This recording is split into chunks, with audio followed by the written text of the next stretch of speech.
India गठबंधन के चुनाव की रैली में उपस्थित हमारे और इंडिया गठबंधन के समाजवादी पार्टी और कांग्रेस के सभी नेतागण, कांग्रेस पार्टी के नेता राहुल गांधी जी,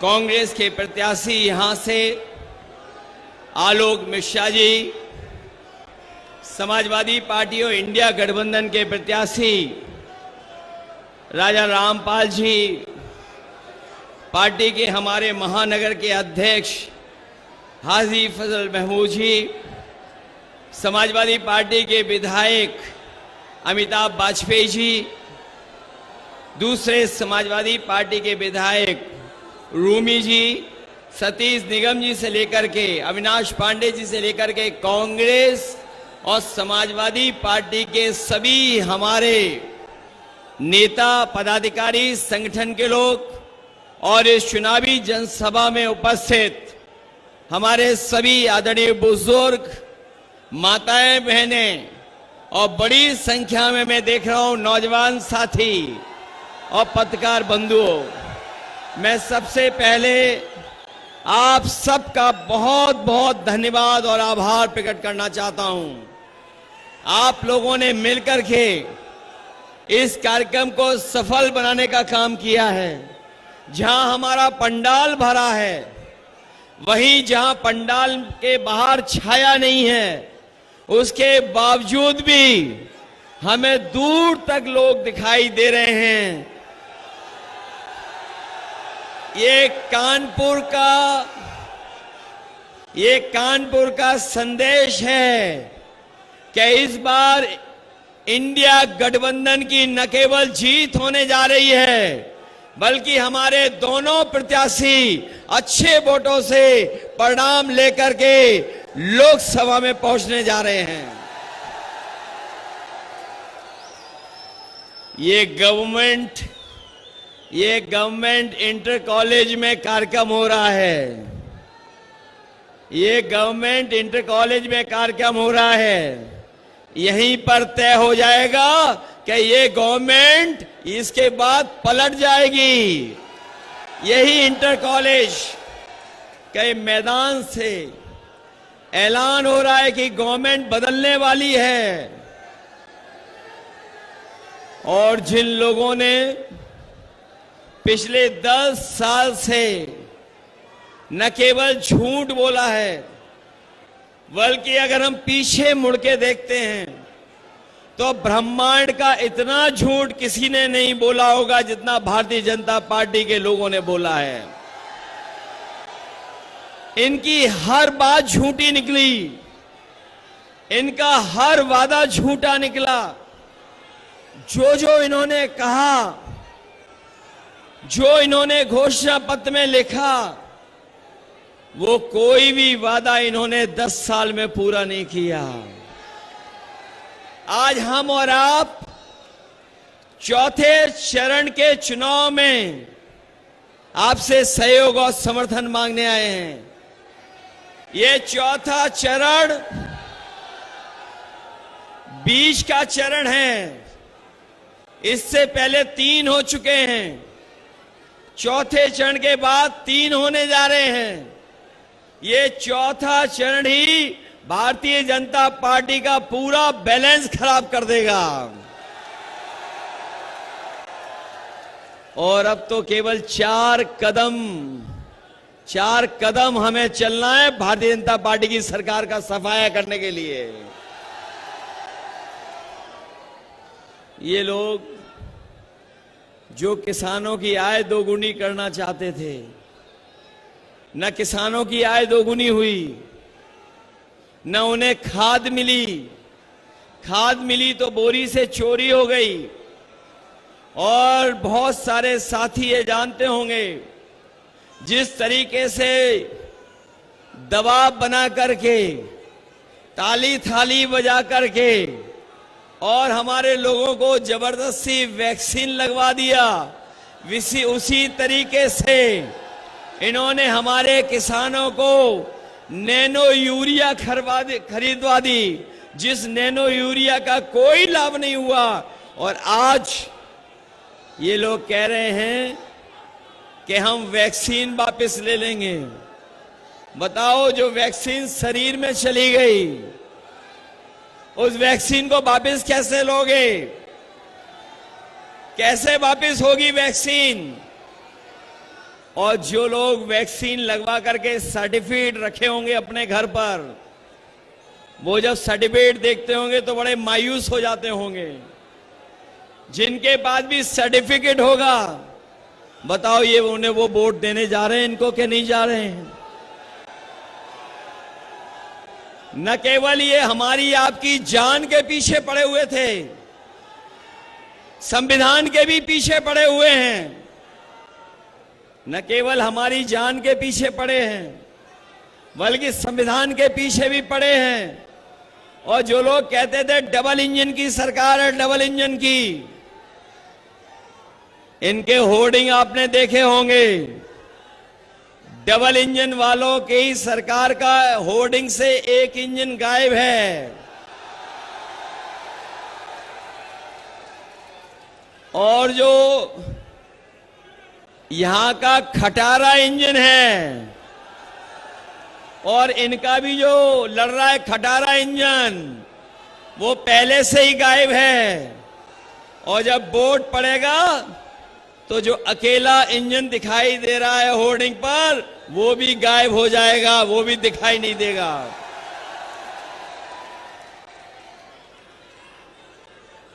बंटवारे में झगड़ा हुआ, कभी कभी बंटवारे में झगड़ा होने से नाराजगी हो जाती है। कुछ लोगों के हो सकता है बंटवारे में, एक दूसरे के बंटवारे में सही बंटवारा ना हुआ हो, इसीलिए नाराजगी दिखाई दे रही है। और अब तो वो अपने लोगों को ही बुरा भला कहने लगे हैं। जो लोग अपने लोगों को ही बुरा भला कहने लगे होंगे, तो सोचो जब 7 चरणों का चुनाव खत्म होगा तो परिणाम क्या होगा। और वो जानते हैं कि जनता का गुस्सा 7वें आसमान पर है, 7वें चरण तक इनका सफाया होना तय है। ये जो नौजवान हमारा बिना नौकरी, बिना रोजगार के, इसका भविष्य अंधकार में है। कमाल की सरकार है उत्तर प्रदेश की, जिस सरकार का हर पेपर लीक हो जा रहा है।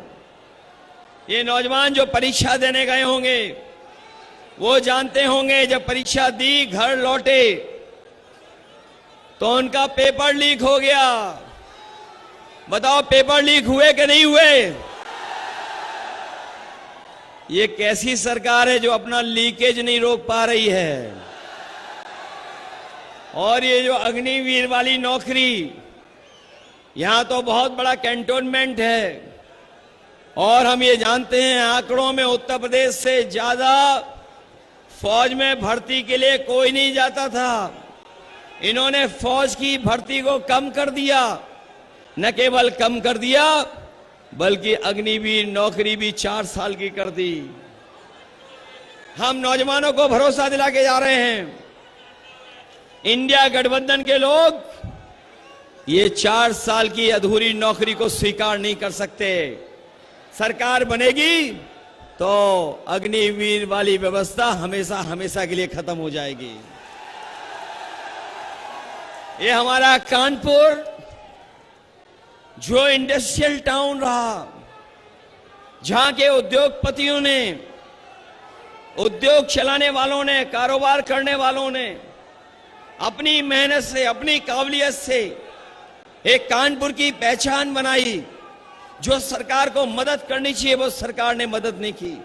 चाहे वो एमएसएमई हो, चाहे बड़े उद्योग कारखाने हो, उनके साथ भेदभाव करने का काम भारतीय जनता पार्टी की सरकार में हुआ है।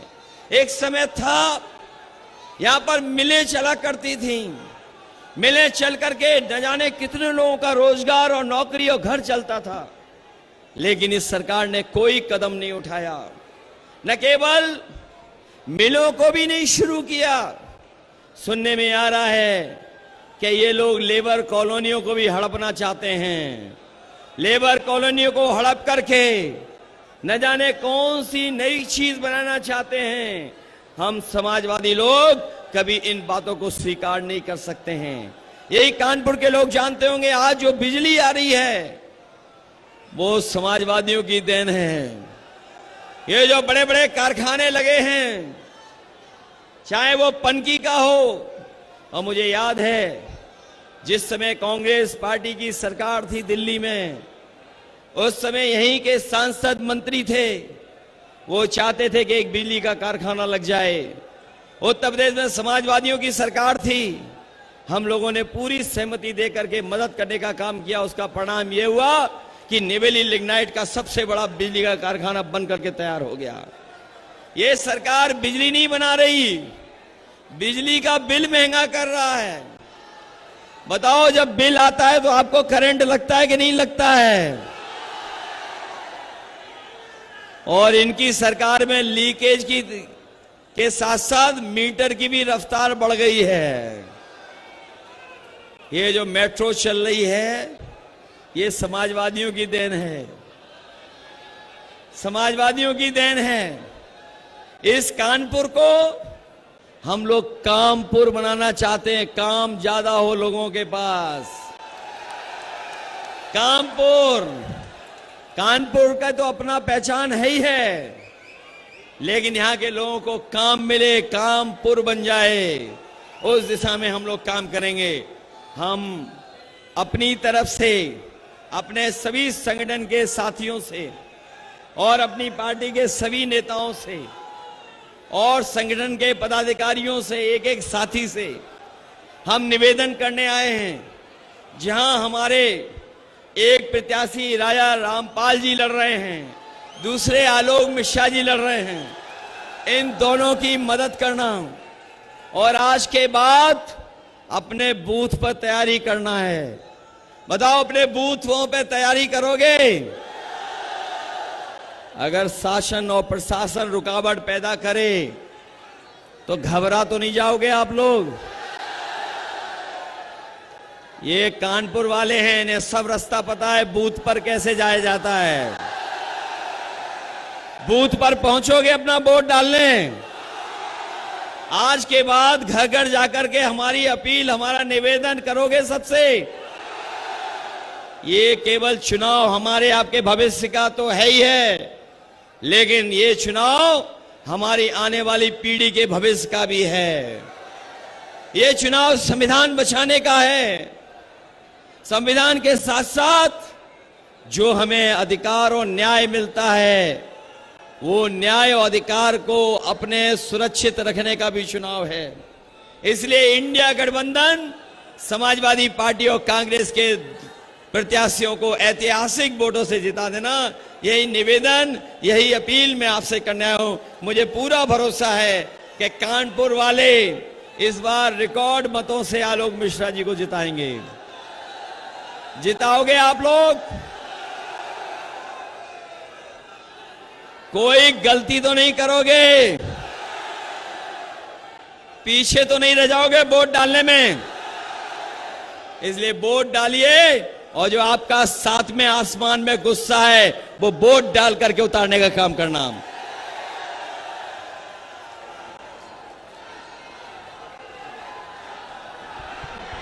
मैं आप सबसे हमारे नेता आदरणीय राहुल गांधी जी आप सबको संबोधित करेंगे। राहुल गांधी।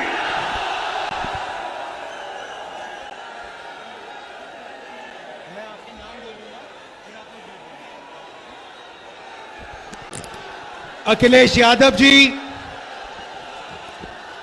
अविनाश पांडे जी, सुहासिनी अली जी, नौशाद जी, हाजी फजल महमूद जी, अमिताभ वाजपेयी जी, हसन रूमी जी, हमारे कैंडिडेट्स आलोक मिश्रा जी, राजा रामपाल जी,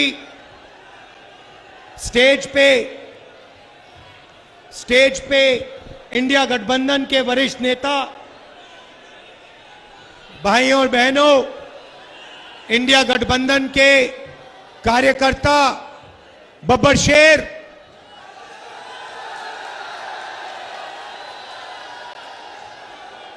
जो सारे के सारे मिलकर काम कर रहे हैं। बहुत जोश है आप में। मैं शुरुआत में ही कह देता हूं, पिछले 2-3 साल से हम नरेंद्र मोदी के खिलाफ लड़ रहे हैं। इंडिया गठबंधन एक साथ मिलकर लड़ रहा है। भारत जोड़ो यात्रा की 4000 किलोमीटर चले, कन्याकुमारी से कश्मीर, नफरत के बाजार में मोहब्बत की दुकान खोली। भारत जोड़ो न्याय यात्रा मणिपुर से महाराष्ट्र, लाखों लोगों से हमने बातचीत की, एक साथ चले, और जो हमारा मैनिफेस्टो बना है वो आपकी देन है, आपकी आवाज है, आपकी सोच है।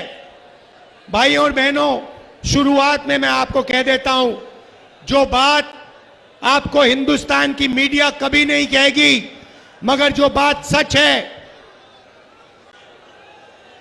2024 4 जून नरेंद्र मोदी हिंदुस्तान के प्रधानमंत्री नहीं रहेंगे।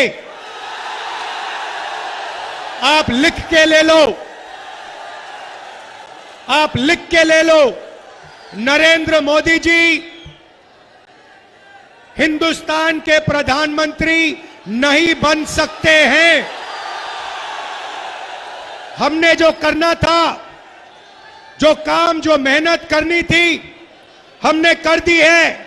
अब आप देखना, उत्तर प्रदेश में हमारे गठबंधन को 50 से कम एक सीट नहीं मिलने वाली है, और बाकी देश में, हर प्रदेश में हमने बीजेपी को रोका है। ये जो मीडिया वाले हैं, अदानी के हैं, ये सच्चाई नहीं बोलेंगे। ये हमारे भाई हैं, इनसे हम मोहब्बत करते हैं, प्यार करते हैं, मगर इनको सैलरी लेनी है बेचारों को, इसीलिए ये सच्चाई नहीं लिख सकते। बच्चे पालने हैं इनको। मगर अगर आप अभी इनके चेहरे देखोगे तो ये भी मुस्कुरा रहे हैं, क्योंकि इनको भी पता लग रहा है कि जो राहुल गांधी बोल रहा है वो सच है, और नरेंद्र मोदी प्रधानमंत्री नहीं बन रहा है। खत्म कहानी। जैसे अंग्रेजी में बोलते हैं गुड बाय, थैंक यू।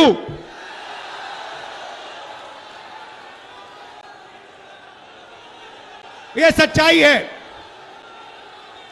अब कानपुर की जनता, आप देखो आपके साथ इन्होंने क्या किया।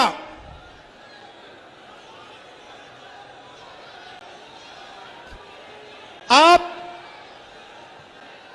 मैनचेस्टर कहलाए जाते थे, मैनचेस्टर का आप मुकाबला करते थे। आप में वो क्षमता है, आपके कारीगरों में, आपके कारखानों में वो क्षमता है कि वो किसी को भी चैलेंज कर सकता है। मैं आपको बता रहा हूं, मेड इन कानपुर के सामने मेड इन चाइना नहीं टिक सकता है, कभी नहीं टिक सकता है। मगर नरेंद्र मोदी जी ने अदानी को बचाने के लिए, अदानी के धन के लिए, अदानी की जमीन के लिए आपका कानपुर का सिर्फ हाथ नहीं, हाथ और गला काटा है। गलत जीएसटी लागू करके, नोटबंदी करके कानपुर को उन्होंने खत्म किया है। मेड इन इंडिया की बात करते हैं, मेड इन इंडिया आप ही तो हो। Made in India, made in Kanpur ही तो है। Made in Mumbai, made in Lucknow, made in Chennai, made in Bangalore, यही तो है मेड इन इंडिया। सारे के सारे मेड इन इंडिया को नरेंद्र मोदी ने खत्म किया। 5 अलग अलग जीएसटी लगा दी। आप किसी भी छोटे बिजनेस वाले से पूछ लो,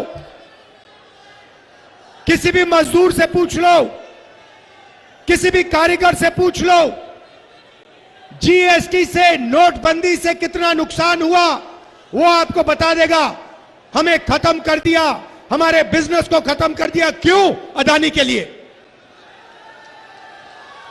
भाइयों और बहनों, 16 लाख करोड़ रुपया, 16 लाख करोड़ रुपया अदानी का कर्जा माफ किया है। मैं पूछना चाहता हूं, कानपुर के कारीगरों का, छोटे बिजनेस वालों का, स्मॉल और मीडियम बिजनेस वालों का कितना कर्जा माफ किया? आपने क्या गलती की? यहां आपकी जमीन दे दी, अदानी को दी, 500 एकड़ आपकी जमीन उठा के दे दी। Airport, port, infrastructure, solar power, wind power, Hindustan की डिफेंस इंडस्ट्री सारी की सारी उनको दे दी। आपको कहते हैं भाइयों बहनों, थाली बजाओ। कोविड आता है, कोविड आता है, वेंटिलेटर नहीं है, ऑक्सीजन नहीं है, गंगा में लाशों के ढेर, और नरेंद्र मोदी की पार्टी कोविड वैक्सीन बनाने वालों से जब आप लोग मर रहे थे तब पैसा ले रहे थे। करोड़ों रुपए नरेंद्र मोदी की पार्टी ने कोविड वैक्सीन वालों से पैसा लिया। आप मर रहे थे, उन्होंने आपको कहा थाली बजाओ, आपको कहा थाली बजाओ, आपको कहा मोबाइल फोन की लाइट चलाओ। अदानी को कहते हैं पैसा गिनो, टेम्पो में भेजो मुझे। उनको कैसे मालूम कि अदानी टेम्पो में पैसे भेजता है? कैसे पता उनको? और भाइयों और बहनों, हिंदुस्तान के प्रधानमंत्री, नोटबंदी वाले प्रधानमंत्री ने बोला कि अदानी और अंबानी काला धन देते हैं। तो मोदी जी, अगर अदानी और अंबानी काला धन देते हैं तो आपने उन पर सीबीआई, ईडी की इंक्वायरी क्यों नहीं कराई? क्योंकि वो आपके मित्र हैं। उनके हवाई जहाज में आप खूब उड़े। 10 साल अदानी अंबानी का नाम नहीं लिया। मगर भाइयों और बहनों, मैंने छोड़ा नहीं। अदानी अंबानी, अदानी अंबानी। अंत में नरेंद्र मोदी, हिंदुस्तान का प्रधानमंत्री, कांपते हुए कहता है अदानी अंबानी का नाम पब्लिक में लेता है।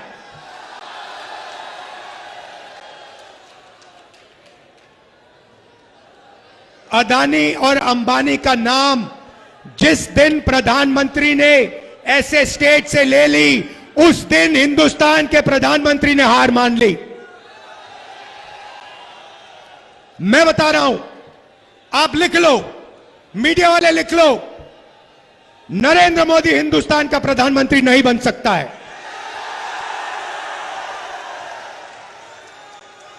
अब भैया 2-3 चीजें आपको कहनी है।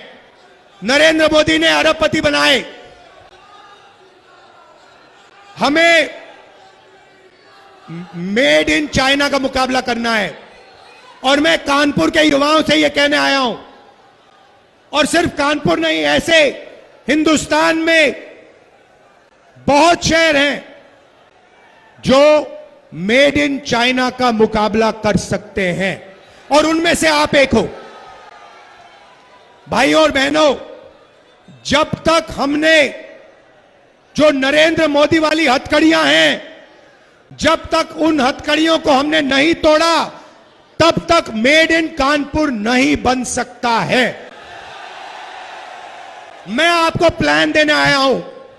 पहला कदम, ये जो गलत जीएसटी लगा रखी है, अदानी वाली जीएसटी, 5 अलग अलग टैक्स, छोटे बिजनेस वालों पर टैक्स, किसानों पर टैक्स, गरीबों पर टैक्स, इस जीएसटी को हम बदलने जा रहे हैं। एक टैक्स होगा, कम से कम टैक्स होगा, और अदानी और अंबानी के फायदे वाला टैक्स नहीं होगा। छोटे बिजनेस वालों के फायदे का टैक्स होगा, किसानों मजदूरों के फायदे का टैक्स होगा। दूसरी बात, बैंक के दरवाजे कानपुर के कारीगरों के लिए, छोटे व्यापारियों के लिए नरेंद्र मोदी ने बंद किए, अदानी के लिए, अंबानी के लिए खोले। हमारी सरकार आएगी तो ये जैसे जो लाल कालीन है ना बैंक में, वैसी लाल कालीन लगेगी कानपुर के छोटे बिजनेस वालों के लिए। अभी आपको कहते हैं, जब आप जाते हो बैंक लोन के लिए, आपको कहते हैं गेट आउट। हमारी सरकार आएगी, लाल कालीन लगेगी, सलूट मारेंगे, कहेंगे भैया आप कितना पैसा चाहते हो, कितना बैंक लोन चाहते हो, मेड इन कानपुर बनाना है, मेड इन इंडिया बनाना है, आप बताइए। मेड इन कानपुर के बिना मेड इन चाइना का मुकाबला नहीं हो सकता, मैं बता रहा हूं। और हिंदुस्तान को मेड इन चाइना का मुकाबला करना है। मेरा सपना है कि ऐसे मोबाइल फोन पे चाइना में एक युवा ऐसे मोबाइल फोन को देखे और उस मोबाइल फोन के पीछे देखे और उस पे लिखा हो मेड इन कानपुर, और फिर वो कहे कि भाई ये कानपुर जगह कहां है, और फिर यहां आकर कानपुर में टूरिस्ट बनकर कानपुर के युवाओं को टूरिज्म का पैसा दे। आज क्या हो रहा है भाई और बहनों, ये चाइना का फोन है। नरेंद्र मोदी ने चाइना की मदद की, चाइना के फोन बनाए। अदानी फायदा लेता है, अंबानी फायदा लेता है, चाइना की कंपनियां फायदा लेती हैं, आप लोगों का नुकसान होता है, कानपुर के युवाओं का नुकसान होता है। हम इस बात को बदलना चाहते हैं। हम चाहते हैं कि मेड इन इंडिया हो, हिंदुस्तान के युवाओं को फायदा हो, हमारा माल चाइना के युवा खरीदे। यह बदलाव हम चाहते हैं, और यह बदलाव ये नरेंद्र मोदी नहीं कर सकता, बीजेपी नहीं कर सकती।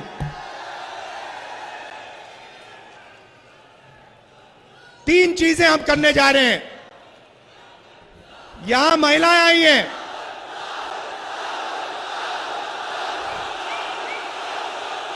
अब युवाओं को बात समझ आई।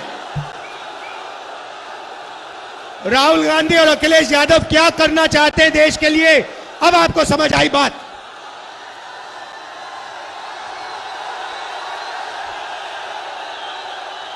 मोदी गया,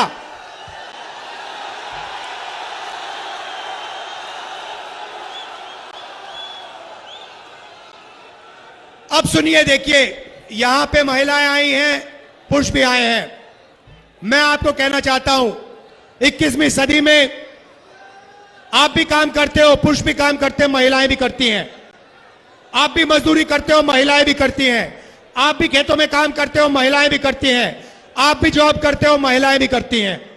मगर जॉब करने के बाद जो हमारी माताएं बहनें हैं, वो घर में 8 घंटा एक्स्ट्रा काम करती हैं। अब आपने ताली नहीं बजाई। वो अगर आप 8 घंटा काम करते हो, वो 16 करती हैं। अगर आप 10 करते हो, वो 20 करती हैं, और वो देश के भविष्य की रक्षा करती हैं। इसीलिए हम महालक्ष्मी योजना ला रहे हैं। वो 22 अरबपति बनाए, हम करोड़ों लाखपति बनाने जा रहे हैं।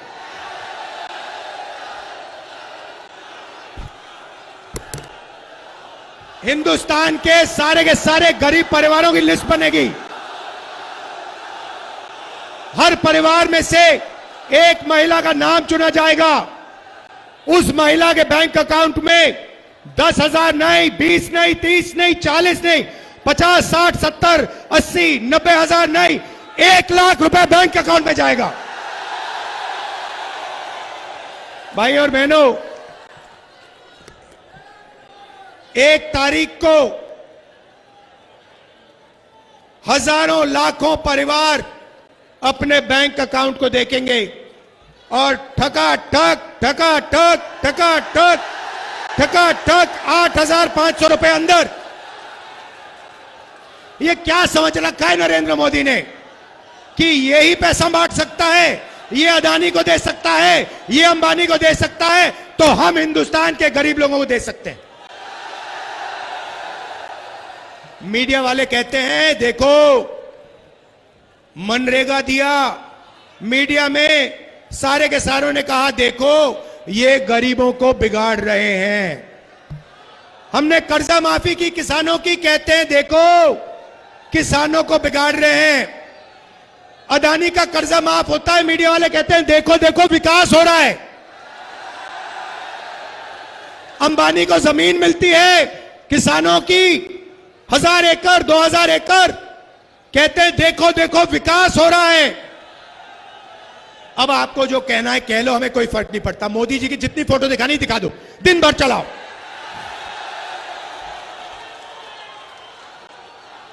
हम ना बैंक अकाउंट में ठगाठक ठगाठक ठगाठक डालेंगे पैसा। यहां युवा आए हैं, अप्रेंटिसशिप का अधिकार, हिंदुस्तान के बेरोजगार युवाओं को अधिकार देने जा रहे हैं। 1 साल की पहली नौकरी पक्की, ट्रेनिंग और बैंक अकाउंट में साल के 1 लाख रुपए। पब्लिक सेक्टर, प्राइवेट सेक्टर, सरकारी अस्पतालों में, सरकारी कॉलेजेस, यूनिवर्सिटी में आपको पहली नौकरी पक्की मिलेगी 1 साल की। ये जो नरेंद्र मोदी ने दीवार बना रखी है ना, बेरोजगार की दीवार, इसको हम उड़ा के फेंक देंगे। आपसे कहते हैं भाई और बहनों, अदानी से कहते हैं अदानी जी क्या चाहिए आपको? आपको जमीन चाहिए, आपको हिंदुस्तान की रेलवे चाहिए, आपको एयरपोर्ट चाहिए, आपको आर्मी चाहिए, आपको अग्निवीर चाहिए, लो। और आपको कहते भैया पकौड़ा बनाओ, आपको कहते हैं पकौड़ा बनाओ, आपको कहते हैं भाइयों और बहनों नाले में से गैस निकालो, खाना पकाओ। अदानी से कहते हैं जो चाहिए ले लो। इनका काम आपके ध्यान को भटकाने का है। राम मंदिर का इनॉग्रेशन किया, मैं आपसे पूछना चाहता हूं, राम मंदिर में आपने अमिताभ बच्चन ये सब देखे ना? देखे? हिंदुस्तान की क्रिकेट टीम देखी, अदानी देखा, अंबानी देखा, बिरला, टाटा सब देखे। किसान देखा, मजदूर देखा, बेरोजगार युवाओं की लाइन देखी, आदिवासी, दलित, पिछड़े देखे, गरीब जनरल कास्ट के लोग देखे? एक नहीं देखा। हिंदुस्तान की राष्ट्रपति से कहा गया तुम आदिवासी हो, तुम यहां नहीं आ सकती, चेहरा आज नहीं दिखाना। मैंने बात उठाई, मैंने कहा हिंदुस्तान के राष्ट्रपति को आपने राम मंदिर के इनॉग्रेशन में नहीं भेजा। 2-3 बार मैंने कहा, फिर नरेंद्र मोदी ने स्पेशल एयरक्राफ्ट से उनको राम मंदिर भिजवा दिया। पार्लियामेंट खुलता है, पूजा होती है, उधर आपको एक पिछड़े वर्ग का व्यक्ति नहीं मिलेगा, एक दलित नहीं मिलेगा, एक आदिवासी नहीं, एक किसान नहीं, एक मजदूर नहीं। और पार्लियामेंट के इनॉग्रेशन में आपको हमारी राष्ट्रपति का चेहरा नहीं दिखा। कैसा हिंदुस्तान है? अरबपतियों का हिंदुस्तान। ऐसा हिंदुस्तान नहीं चाहते हम किसानों की, गरीबों की, दलितों की, पिछड़ों की, आदिवासियों की, माइनॉरिटीज की, गरीब जनरल कास्ट की मदद करने वाला हिंदुस्तान, वो हिंदुस्तान चाहते हैं हम। किसानों को नरेंद्र मोदी ने इतनी बुरी तरह मारा पिछले 10 साल, हम किसानों को गारंटी करके कानूनी जीएसटी देंगे, उनका कर्जा माफ करेंगे। ले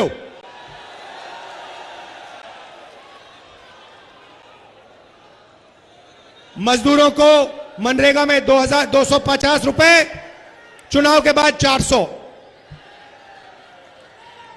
ठेकेदारी प्रथा सरकार में, पब्लिक सेक्टर में हम खत्म करने जा रहे हैं। सरकार में, पब्लिक सेक्टर में नौकरी मिलेगी, परमानेंट नौकरी मिलेगी, ठेकेदारी वाली नौकरी नहीं मिलेगी। भाई और बहनों, देखिए ये जो है ना, ये संविधान है।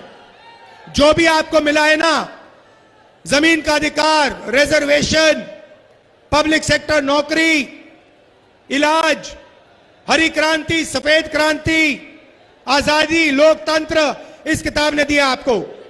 ये इसने दिया है, ये अंबेडकर जी ने दी, महात्मा गांधी जी ने दी, और ये हिंदुस्तान की जनता ने दिया है। ये किताब, इसमें आपकी आवाज है, ये आपकी आत्मा है, ये आपका दिल है, ये आपका भविष्य है।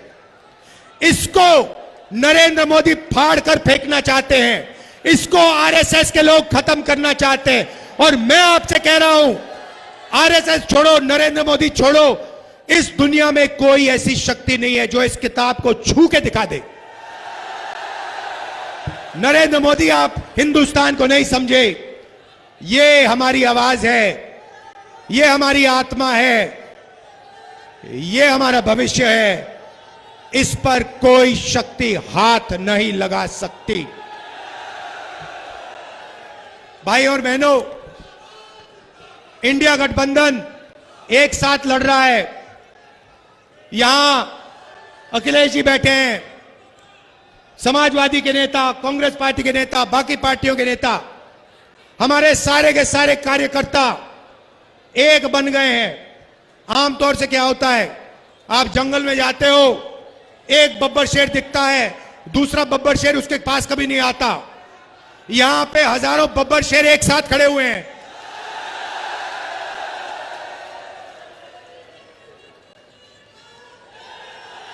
अभी ये शिकार करने निकलेंगे। आरएसएस, बीजेपी के विचारधारा का शिकार होगा।